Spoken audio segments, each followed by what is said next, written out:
Aujourd'hui, je vais parler de la généalogie d'une société sous contrôle.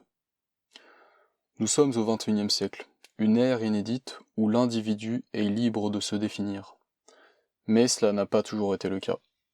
Dans le temps, nous étions choyés dès le berceau et notre identité se construisait comme un enchaînement chronologique bien rodé. D'abord, le catéchisme et le baptême nous apportaient des valeurs morales ainsi qu'un but, la transcendance. L'État ajoutait ensuite une couche d'éducation civique et au travers de l'histoire, l'individu s'identifiait fièrement à sa nation et toute sa suite de codes vestimentaires, son patois, sa nourriture, ses savoir-faire et ses traditions.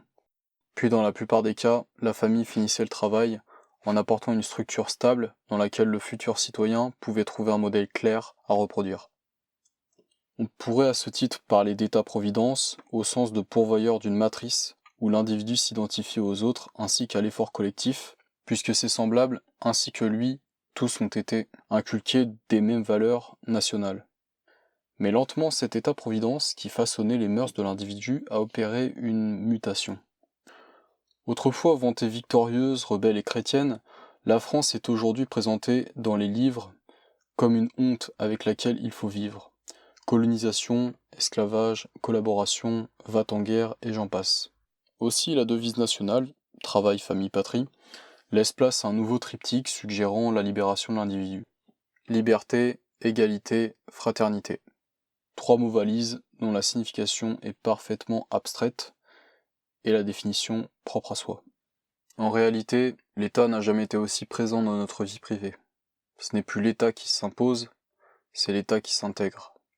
Et là, on pouvait voir l'État sur les drapeaux, les monuments, les bustes de Marianne, les uniformes, les chants patriotiques. Il se dissimule aujourd'hui sous de nouvelles formes. Mais avant de les énumérer, rappelons ces quelques récupérations par le capital. On pourrait citer la nation, récupérée par les réseaux sociaux, qui sont un outil de contrôle social consenti. En créant une compétition, souvent centrée sur la réussite sociale de l'individu, identifiable par la norme, le plus grand nombre. Voyage, vêtements, statut, situation de couple, activité, etc. Une autre récupération que l'on pourrait proposer est la transcendance proposée par la religion, désormais récupérée par une publicité omniprésente dans nos vies, qui sous-entend « si vous n'avez pas ça » ou « si vous ne pouvez pas vous le payer, alors vous n'avez pas réussi votre vie ». Puis vient à son tour l'État, qui s'adapte au capital pour apporter des solutions de contrôle complémentaires. On peut citer le pass sanitaire qui n'est plus en vigueur mais qui est tout de même l'un des symboles les plus forts de cette autorité. France Connect, censé simplifier nos démarches mais qui centralise nos identités. La multiplication de caméras de rue et des discussions sur une future intégration de la reconnaissance faciale, notamment dans les aéroports, comme ça se fait déjà dans de nombreux pays. Puis la langue elle-même devient un outil de contrôle. Elle est redéfinie en permanence par des injonctions idéologiques et on parle par exemple, de violence systémique, de discours de haine, là où autrefois il s'agissait d'opinion. Il n'y a qu'à critiquer la politique d'Israël pour apprendre à ses dépens que nous sommes antisémites. Ainsi, quand certaines formulations peuvent être vues comme violentes, discriminantes, problématiques, les gens s'autocensurent, créant ainsi une société où la parole est verrouillée.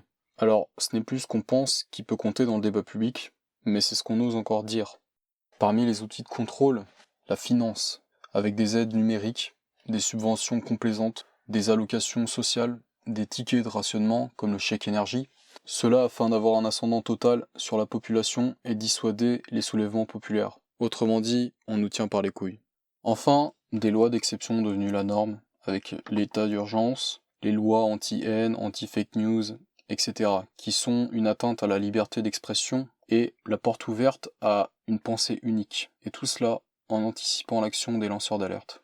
Ce n'est pas un fait inconnu, plus d'une de ces politiques sont au cœur de scandales, d'accords juteux et de conflits d'intérêts. Et quand je parle de conflits d'intérêts, je parle pas forcément d'argent, mais plutôt de peur. L'émotion prend le contrôle de soi. Et le levier principal, c'est la peur. Plus la peur s'installe, et plus nos libertés sont compromises, relayées au second plan au nom du bien commun et de la sécurité.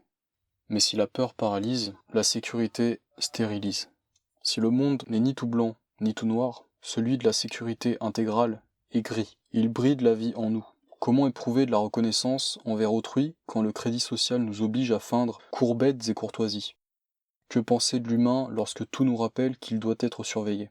Comment peut-on transcender notre condition si nous ne pouvons pas par nous-mêmes contrôler nos pulsions? Quelle place à la communication quand on n'est plus libre de s'exprimer? Comment créer un climat de confiance dans la société quand autrui n'est qu'un potentiel agresseur que l'on a réussi à soumettre? Finalement, nous constatons, sous des couches idéologiques, une volonté de créer une nouvelle identité. Une identité unique, celle d'un individu nouveau, parfaitement lisse, muet et complètement déresponsabilisé. Dépossédé d'une maîtrise de soi authentique, ainsi déchu de son rôle d'acteur, l'homme n'est plus qu'un figurant sous les caméras. À l'origine de ce changement de paradigme, un simple calcul d'optimisation du budget. Pourquoi perdre son temps à financer une éducation longue et laborieuse, là on peut remplacer tout ça par une technologie qui pourra sonder le moindre pas de travers de l'individu? Ce qui nous était imposé, et qui visait à faire de nous des citoyens conformes à la vie en société, est au fur et à mesure remplacé par l'automatisation, le contrôle et l'assistanat, tous rendus possibles par une technologie autonome. C'était donc là un grand manque à gagner et une manne financière pour les bénéficiaires de la destruction des valeurs d'antan. Elle qui accompagnait, dans le respect de l'autre avec la religion, la responsabilisation avec le service militaire et l'éducation avec une structure familiale solide. Tout ça coûtait cher, ou plutôt ne rapportait pas assez. C'est alors que le capital a défini la religion comme archaïque. L'État a supprimé le service militaire obligatoire, et le modèle de la structure familiale classique est désormais décrit comme optionnel, voire obsolète. Cela au profit de valeurs plus universelles, promouvant l'idée que l'individu doit créer de lui-même son identité s'il veut devenir un être accompli. Paradoxalement, à l'extrême opposé du citoyen lambda, est-ce un hasard si l'aristocratie préserve ses codes, son attache à la religion, son éducation stricte et ses valeurs traditionnelles? Le paradoxe, mes amis, est que la liberté réside dans le libre arbitre. Si l'on détruit l'éducation, fustige la religion, dénigre la cellule familiale sans que cela soit remplacé par quoi que ce soit, que reste-t-il? Sans structure mentale suffisamment forte pour contrôler ses pulsions, l'individu consomme. Sans discipline, sans volonté et sans sens moral, nous sommes esclaves de nos instincts, et là où l'on croit l'individu libre, il est en réalité livré à lui-même, et par extension, au capital. Alors, que conclure? Cette normalisation des technologies de surveillance et de contrôle, sous ces apparats de progrès et d'évolution, nous promet un sentiment de sécurité et d'atteindre une paix sociale inédite. Mais là où on pourrait penser que l'humain est à son stade le plus élevé de respect, de vivre ensemble et de citoyenneté, au final, il n'est qu'un animal en cage. C'est tout pour aujourd'hui. Chers confluents, à très vite.